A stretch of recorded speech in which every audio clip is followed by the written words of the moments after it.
So, it's always useful to think about the context of water rights.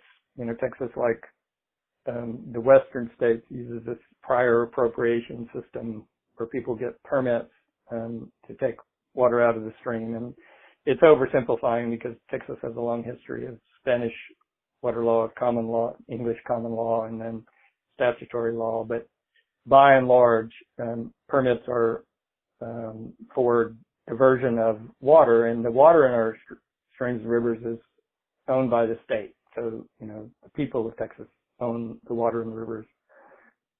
But we've created a system where people can get these perpetual authorizations to impound water and to divert and consume water from the rivers for various kinds of uses. And we've been doing that, sort of issuing those kind of perpetual permits since the late 1800s. And particularly at that time and until sort of amazingly recently, there was very little thought given to the fact that it's important to keep water in the rivers and flowing to the bays for the health of the rivers and for the health of the bays and all the organisms that rely on them and all the people whose livelihood relies on those organisms as well for recreational fishing, commercial fishing, all those things that are also economically important. So that's sort of the base of that system.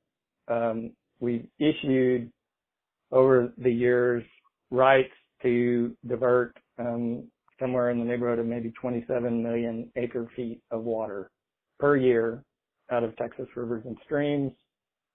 And in dry years, there isn't that much water in Texas rivers and streams. And the exact balance varies from one system to another.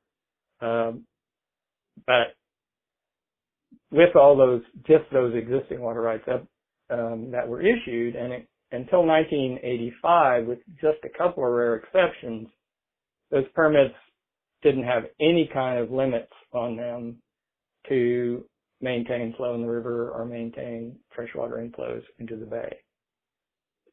And sort of what changed in 1985 was the passage of the 11.147 of the Texas Water Code that directs the permitting agency. It's gone through various iterations. It's currently the Texas Commission on Environmental Quality, directs them to assess the impacts of granting new permits to divert and impound water on both in-stream flows and specifically on freshwater inflows to bays and estuaries.